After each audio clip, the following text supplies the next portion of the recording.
कौमी असम्बली ने इंसदादे दहशतगर्दी तरमीमी बिल 2024 मंजूर कर लिया है। इस बिल के मुताबिक इंसदादे दहशतगर्दी एक्ट 1997 की शिक 11 में तरमीम के तहत मुश्तबा अफराद को पेशगी हिरासत में लेने का वो इख्तियार बहाल किया जा रहा है जो पहले ख़त्म हो चुका था।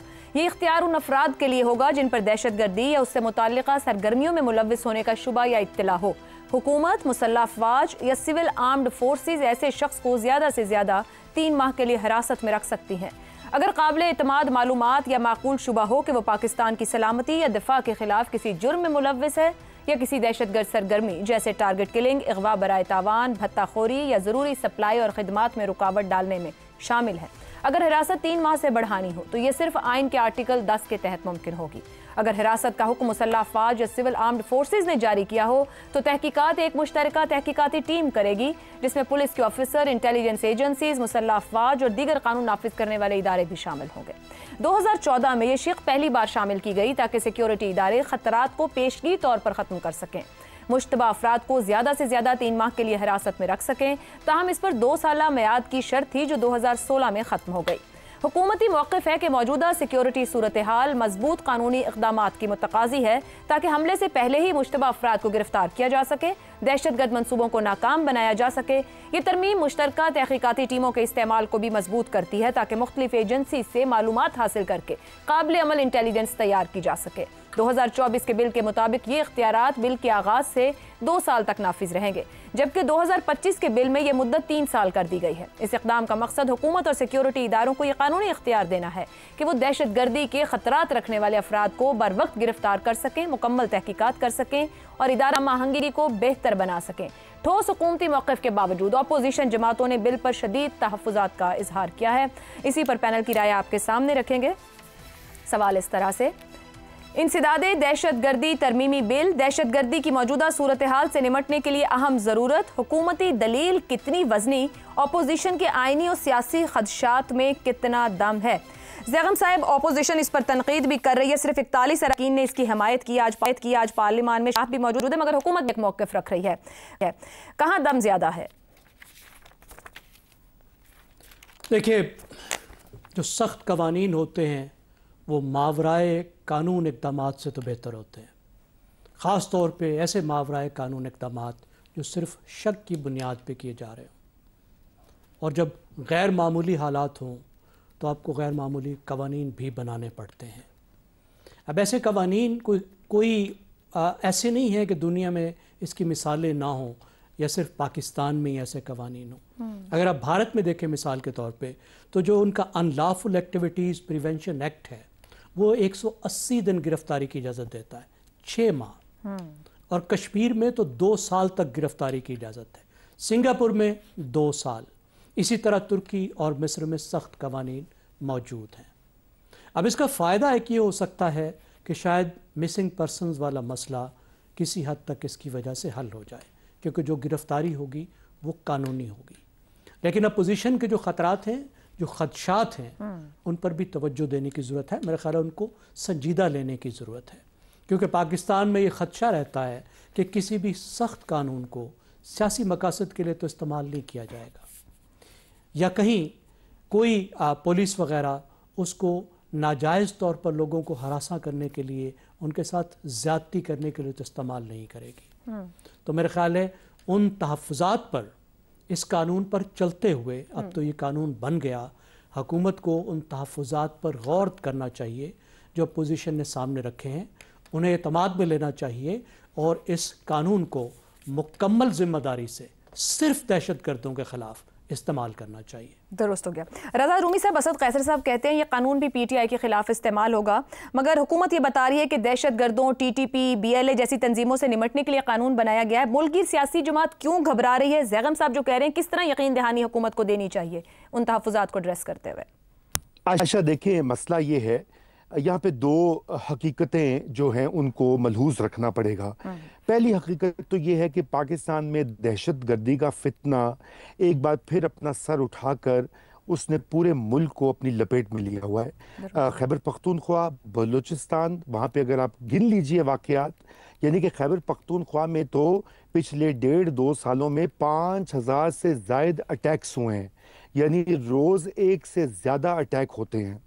और इसी तरह बलूचिस्तान में जिस तरह से सिविलियंस का कत्लेआम, तो ये तो एक सीरियस मसला है रियासतों को, और इस वक्त पाकिस्तान की रियासत को जो एग्जिस्टेंशियल चैलेंज लाहक है उसके लिए आपको कुछ ना कुछ तो करना होता है, पहली तो ये बात है। तो इसलिए अगर वो कानून में समझते हैं कि कुछ सुकुम है तो उसको ठीक करना पड़ता है। मगर यहाँ पे दूसरी भी एक हकीकत है, वो ये है कि पाकिस्तान में इस तरह के सख्त कवानीन जो हैं उनका गलत इस्तेमाल भी किया जाता रहा है। मैं तो खुद सिविल सर्विस में रहा हूँ, मुझे पता है कि जब किसी को बिल्कुल पकड़ना होता था तो उस पे ऊपर दहशत गर्दी का पर्चा जो है वो शिके भी डाल दी जाती थी ताकि इसकी जमानत ना हो सके। अब वो शख्स दहशतगर्द था या नहीं था वो कौन फैसला करेगा? वो पुलिस का एक सब इंस्पेक्टर या एक SHO जो है वो फैसला करता है। अब जो रही बात कि पॉलिटिकल प्रोसिक्यूशन का जो खतरा है PTI का, उसमें भी एक वजन है और उसको देखना पड़ेगा। क्योंकि मैं आपको बताऊं कि 9 मई के ऊपर जो PTI का बहुत बड़ा गुस्सा है, एक तो जाहिर बात है ये सजाएं उनको हो रही हैं, लेकिन जो आम उनके अगर आप वर्कर्स से बात करें तो वो ये कहते हैं जी कि बहुत सारे लोगों को जब राउंड अप किया गया, जो लोग जियो फेंसिंग में आए, तो फिर पुलिस ने उन सबको पकड़ के पैसे लेके फिर छोड़ा। यानी कि जो परपेट्रेटर्स नहीं भी थे, जो तमाशा भी देखने गए हुए थे या कोई वीडियो बनाने गए हैं या जैसे हमारे यहाँ भीड़ लग जाती है, वो उनके भी, और उसमें गरीब लोग भी उसकी आड़ में आ गए, क्योंकि यहाँ पे पुलिस की अकाउंटेबिलिटी तो है नहीं आयशा। अच्छा, अब ये एक पहलू है, इसलिए इसको बड़े गौर से हुकूमत को एक कमेटी बनाकर इसके ऊपर कोई बीच का रास्ता निकालना पड़ेगा। और दूसरी चीज जो है मैं अर्ज ये करूंगा कि इसके साथ साथ सख्त कवानीन से, कुछ हिंदुस्तान ने सख्त कवानीन बना लिए तो क्या हो गया वहां पे? क्या खत्म? अभी पहलगाम का वाकया नहीं हुआ, उससे पहले वाकयात नहीं हुए? कवानीन, सख्त कवानीन से कुछ नहीं होता। आपको ह्यूमन इंटेलिजेंस और आपको जो लोकल, जो दीगर आपने माशी और सियासी इक़दाम उठाने होते हैं दहशतगर्दी का कुला कमा करने के लिए, वो उठाने पड़ते हैं। उसके बगैर मामला हल नहीं होता। वेरी वैलिड पॉइंट्स रजा रूमी साहब। शहजाद साहब, रजा साहब ऊपर कुछ रियलिटीज का जिक्र कर रहे थे जिसमें दहशतगर्दी के फितने से लेके सख्त कवानीन का इस्तेमाल और फिर पॉलिटिकल परसिक्यूशन की बात की गई। आपकी राय में दहशतगर्दी के खात्मे में इन कवानीन ने अब तक कितना हकीकी किरदार अदा किया है? आयशा, जैगम साहब के और रजा के कमेंट्स के बाद कोई गुंजाइश तो कोई नहीं रह जाती बात करने के लिए। और इसके ऊपर सिर्फ ये याद दहानी ज़रूरी है कि एंटी टेररिज्म एक्ट रूल 7 कहते हैं उसको, या सेक्शन 7 ऑफ द एक्ट कहते हैं, वो उस वक्त लगाते हैं जब कहते हैं किसी को जमानत नहीं दिलवानी। आजकल ये जब नहीं भी था तो उस वक्त भी ये इसके नीचे वो जो रजा बात कर रहे थे। फिर हमारे यहाँ तौहीन अदालत, तौहीन, तो उसका भी एक बहुत सख्त वो है कानून है और उस पर अमल था, लेकिन उसको गलत इस्तेमाल भी शिकायत होती हैं कि गलत इस्तेमाल किया जाता है। एक और चीज़ मद्देनजर रखने वाली है कि ज़हूर इलाही जो थे, चौधरी ज़हूर इलाही सियासतदान, उनके ऊपर भैंस की चोरी का इल्ज़ाम था। और वो भैंस की चोरी का इल्ज़ाम कहाँ पे मुंतनिज हुआ? भुट्टो की फांसी पे। कहानी वहाँ से चली थी। तो कई दफ़ा हमें पता नहीं चलता कि हम क्या करने जा रहे हैं और उसका नतीजा किस तरीके से निकलेगा। और फाइनल चौथी बात यह है कि 14 अगस्त के कुछ 1-2 दिन के बाद कर लेते इसको। मुझे नहीं पता, कौमी असम्बली में मिस कर गया कि कौमी असम्बली में पास हुआ या नहीं हुआ, लेकिन इसे बहस जरूर करें। सर, कौमी असम्बली में ही हुआ है और काफी सारे कवानीन आज गुजरे, मगर मौलाना साहब ने काफी ज्यादा तनकीद की है। शहजाद साहब वो कहते हैं ऐसे कवानीन पाकिस्तान के हर शहरी को पैदाइशी मुजरिम बना देते हैं। दूसरी तरफ KP की सूरत हाल, और खुद मौलाना उसका इतराफ कर चुके हैं। क्या मौलाना भी कानून को लेकर ओवर प्ले कर रहे हैं या सही बात देखिए, हर एक चीज है ना कि हर कानून को इसी असूल के तहत कानून बनाए जाते हैं। तो एक असूल तय हुआ हमारे यहाँ के जो 90 दिन की कैद है नैब के मामलात के अंदर, जब नैब का कानून राइज था तो कहा 90 दिन बिल्कुल गलत तरीका है, ये 14 दिन से ज्यादा नहीं। 14 दिन में आपको उसको सामने लेके आना ही आना, ये कानून बना दिया गया। अब तो खैर नैब के भी कानून बहुत सारे बदल गए और खास तौर पर, लेकिन ये 90 दिन का जो एक वो था मामला उसको। अच्छा, अब बहुत सारे लोग मुआशी दहशतगर्दी को भी दहशतगर्दी ही जानेंगे जी। लेकिन एक केस में उस उसूल के तहत हमने वहां पे 90 दिन को खत्म किया, हम यहाँ पे। तो मेरा ख्याल है इस पे बहस अभी चलेगी काफी ज्यादा हमारे सियासी और जमहूरी और इंसानी हकूक के हलकों के अंदर, और उसके बाद देखिए कि क्या इसका नतीजा निकलता है। लेकिन बहरहाल अगर कौमी असम्बली ने कर दिया तो कर दिया, अब तो ये फिर कानून बन चुका। ठीक हो गया। इफ्तिखार साहब, आपके ख्याल में हुकूमती दलील में कितना वजन है और अपोजिशन के खदशात में? मैं अपोजिशन के खदशात के साथ खड़ा हूँ और हुकूमत ने जो ये बिल मंजूर करवा लिया, साफ ज़ाहिर है उनके पास स्ट्रेंथ थी।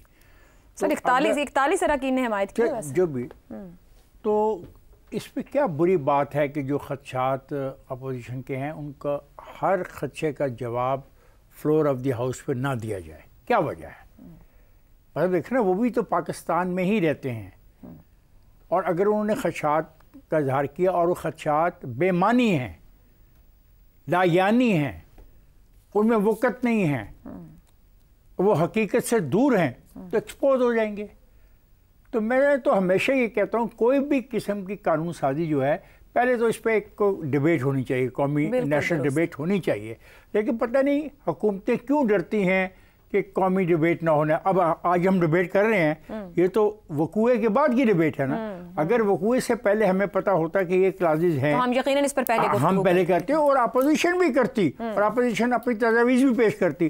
तो मैं समझता हूँ कि बिल्कुल दहशतगर्दी के खात्मे के लिए हुकूमत के हाथ में सख्त कवानीन होने चाहिए, लेकिन उन कवानीन का इस्तेमाल ईमानदारी से आइन के ताबे किया जाए, और ये जो कानून बनाया है इसका भी एहतराम किया जाए, और मौका मिले तो उनसे भी डायलॉग किया जाए और उनको कहा जाए कि आप अपनी तरामीम दें, और अगर उनकी तरामीम में वक़्त है तो उसको उसमें शामिल किया जा सकती है। दुरुस्त हो गया। इफ्तिखार साहब, आराम से इतना ही इजाज़त दीजिए। अल्लाह हाफ़िज़।